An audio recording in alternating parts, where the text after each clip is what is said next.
ناظرین، ناسا کے سائنسدانوں نے اپولو 10 کے ذریعے چاند کی تصاویر لی۔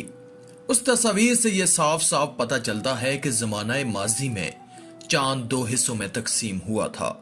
یہ تصاویر ناسا کی آفیشیل ویب سائٹ پر موجود ہیں اور ناسا نے اس کی تصدیق بھی کر دی کہ چاند ماضی میں 2 ٹکڑے ہوا تھا، اور اس چاند کے 2 ٹکڑے ہونے کا بیان اللہ تعالیٰ نے قرآن کریم میں کچھ اس طرح سے دیا ہے کہ قیامت قریب آ گئی اور چاند پھٹ گیا، اور یہ اگر کوئی معجزہ دیکھتے ہیں تو منہ پھیر لیتے ہیں اور کہتے ہیں یہ تو پہلے سے چلا آتا ہوا جادو ہے۔ ناظرین، چاند کا 2 ٹکڑے ہونے کا واقعہ کچھ اس طرح سے ہے۔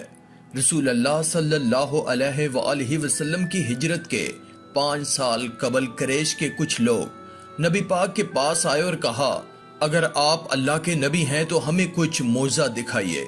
رسول اللہ نے پوچھا، آپ لوگ کیا دیکھنا چاہتے ہیں؟ وہ لوگ اپنا دماغ تو بہت لڑاتے ہی تھے۔ انہوں نے سوچا کہ جادوگر اپنا جادو تو صرف زمین پر ہی دکھا سکتا ہے، آسمان پر نہیں۔ تو انہوں نے آپ سے کہا کہ اگر آپ اللہ کے سچے رسول ہیں تو اپنا معجزہ آپ آسمان پر دکھائیے اور آپ اس چاند کے 2 ٹکڑے کر دیجئے، تب ہم آپ کو رسول اللہ تسلیم کر لیں گے۔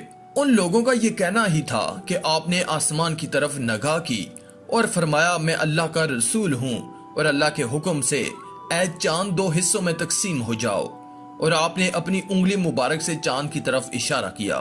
ادھر آپ کے منہ سے اس کلام کا نکلنا تھا اور ادھر انگلی سے اشارہ ہونا تھا کہ چاند 2 ٹکڑوں میں تقسیم ہو گیا۔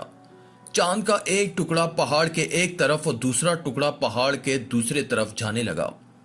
ان میں سے کچھ عقل مند لوگوں کا خیال تھا کہ جادو کا اثر تو صرف حاضر لوگوں پر ہوتا ہے، اس کا اثر ساری دنیا پر تو نہیں ہو سکتا۔ تو ان لوگوں نے کہا کہ اب جو لوگ سفر سے واپس آئیں گے تو ان سے پوچھیں گے انہوں نے بھی چاند کے 2 ٹکڑے ہوتے ہوئے دیکھا یا نہیں۔ چنانچہ جب مسافر سفر سے واپس آئے تو ان لوگوں سے پوچھا گیا تو ان لوگوں نے بھی اس کی شہادت دی کہ ہاں، ہم لوگوں نے بھی آسمان پر چاند کے 2 ٹکڑے ہوتے ہوئے دیکھا ہے۔ یہ معجزہ دیکھنے کے بعد عرب کے کچھ لوگوں نے اسلام قبول کر لیا، اور کچھ لوگوں نے اتنا بڑا معجزہ خود اپنی آنکھوں سے دیکھنے کے باوجود ایمان نہیں لائے اور آپ کو جادوگر کہنے لگے۔ اس وقت چاند کے 2 ٹکڑے ہونے کا معجزہ نہ صرف عرب کے لوگوں نے بلکہ پوری دنیا کے لوگوں نے دیکھا تھا۔ اس وقت کے بڑے بڑے نجومی چاند کے 2 ٹکڑے دیکھ کر حیران ہو گئے تھے، اور اس وقت کے بادشاہوں نے بھی یہ معجزہ دیکھا۔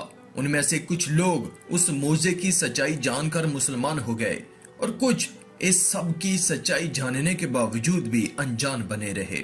بے شک اللہ جسے چاہتا ہے ہدایت عطا فرماتا ہے، اور دعا ہے اللہ تعالی ہمیں اپنے محبوب کے صدقے اپنے سچے اور پکے دین اسلام پر چلنے کی توفیق عطا فرمائے۔